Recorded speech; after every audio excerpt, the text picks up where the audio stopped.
네, 미래 먹거리인 식품 산업이 대한민국의 대표적인 또 다른 전략 상품을 만들기 위해서 오늘 정황근 장관님과 함께 당정을 했습니다. 또 기업들도 함께 해서 현장의 여러 가지 지원 사항이나 또 저희가 정부 차원에서 서포트 해줄 부분에 대해서 깊이 있는 논의가 있었습니다.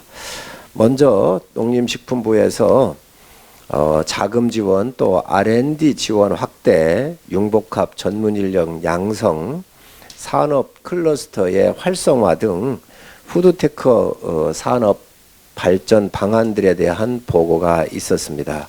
또 이러한 보고에 대해서 당은 적극적으로 지원하겠다는 말씀을 드립니다.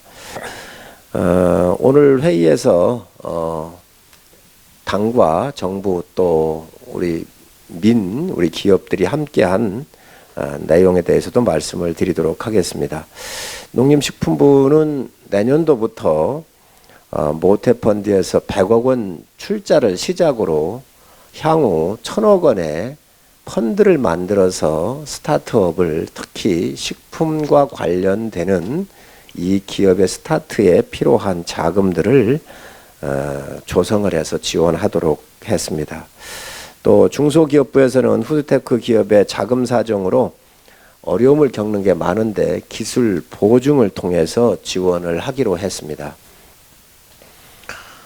푸드테크 기업의 R&D 비용에 대한 세제 지원도 오늘 세제실장이 함께 해서 지원하기로 했습니다. 특히 이 푸드테크 산업이라고 하는 새로운 이 우리가 정리를 좀 해서 제조업 분야 쪽에서도 푸드에 관련된 이 산업 분야에 대해서 업역을 새로 좀 만들 수 있으면 새로 세팅을 좀 해달라고는 당에 요청을 했고, 세제실과 또 농림부에서도 또 중소기업부에서도 이 부분에 대해서 새로운 업역으로 하는 것을 검토해 주십사 했기 때문에 이 부분에 대한 것도 검토가 있게 될 것입니다.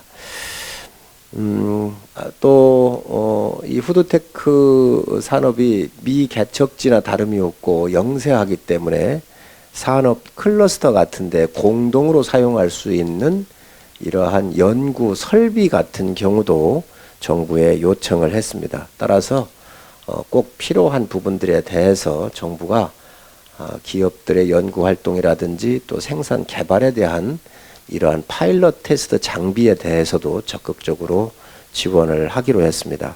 장관님께서는 익산에 이미 식품 클러스터에 대한 에어리어가 만들어져 있기 때문에 아마 부족한 부분은 이 클러스터를 중심으로 해서 하시겠다는 말씀도 있었다는 말씀을 드립니다.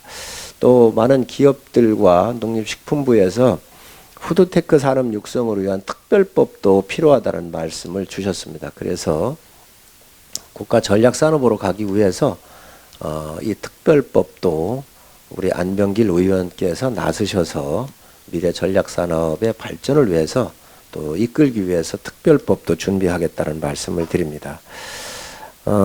지금 현재 AI 로봇 등에서도 이 푸드테크와 관련되는 많은 산업들이 나올 수 있습니다. 그래서 AI나 로봇 같은 전문 푸드테크의 기업들이 나올 수 있도록 또 이런 기업들이 또 새로운 식품에 있어서 한류가 형성될 수 있도록 이런 부분에도 적극적으로 지원하겠다는 말씀 드립니다.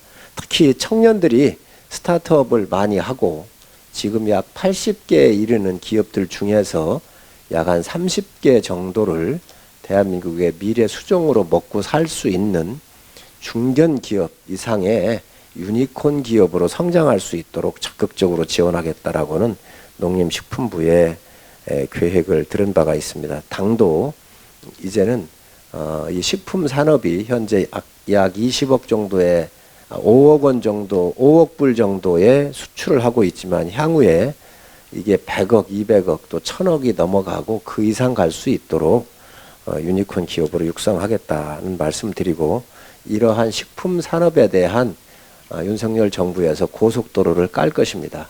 세제, 금융 또 모든 제도에 있어서 윤석열 정부에서 향후 식품 산업이 대한민국의 주요 먹거리가 되고 세계 시장을 지배할 수 있는 고속도로를 깔겠다. 여기에 당과 정부, 기업들이 함께했다는 말씀을 드립니다. 이상입니다.